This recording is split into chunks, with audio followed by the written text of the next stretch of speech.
क्या बात है। ये सब अपना अपना पतोई पर खुश होकर रुपया हमरा के देता दी। आप तो सास पर खुश होकर देते हो ढेर सारा। आपो के नाम बा कुछ? सुधीर सिंह बोली आप।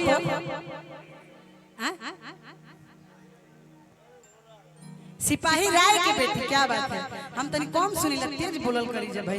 आ कहे के बा कि पाठी करी है पंडित जी की अपने से करे के।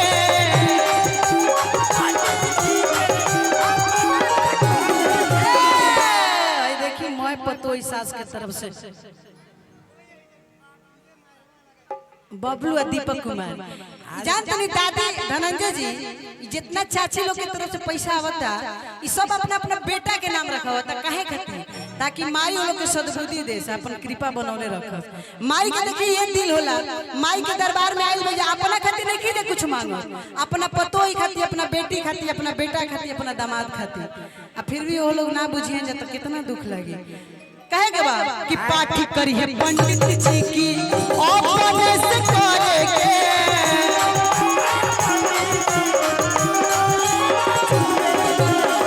पूजवा खाती कलसा घर में कवना बोरी धरे के।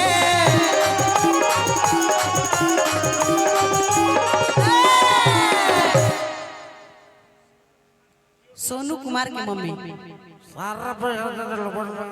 रुकी भैया, सोनू कुमार की मम्मी दीवार से आपके राजा पंडित की तरफ से, क्या बात है। सुनील सिंह की तरफ से, गुडू सिंह से, क्या बात है। हम माई जितना हमारे चाची माई लोग हमरा के आशीर्वाद देतड़ी, माई थावे वाली समी है मनाई कि मैं जितना चाची माई लोग भाई जा सब करे के कुछ रखिए चाहे ना रखिए, जीवन भर जब तक जियन जा हाथ गोड़ बनौले रहिए, ताकि वो अपने से खात पियल तब यहाँ से जा कि उन्हें सेवा करवावे के ना पड़े। कैसे कि गंगा जल छिटाई की धोवाई मैं भवना बोलिए आमा जी।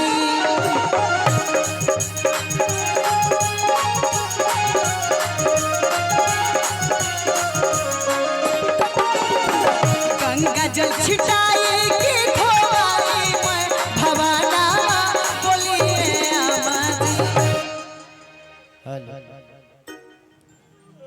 क्या बात है। रामायण यादव राजू यादव जी के चाचा मेला ठेकेदार, मेला में तो बड़ी रुपया यहाँ के कमैले हो।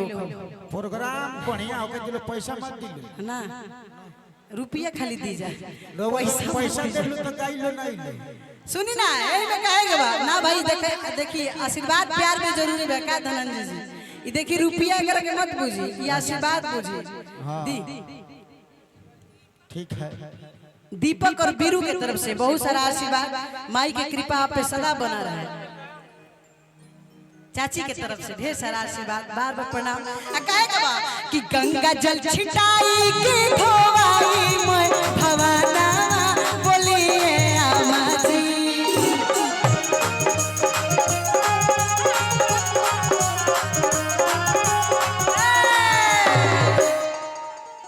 अजय की तरफ से बहुत सारा, क्या बात है। गुप्त दान महादान, बहुत सही। कि गंगा जल छिटाई की धोवाई मैं भवना बोलिए आमा जी। यही में जितना है चाची माई लोग आई बड़ी जा, नया नया जो भौजी लोग लौकत जा, ये लोग खातिर एगो गीत गावे के मन करता हमारा। जितना लोग आइल हुए जा, कुछ लोग अपना पति देव के संग आइल हुए जा, लेकिन जेकर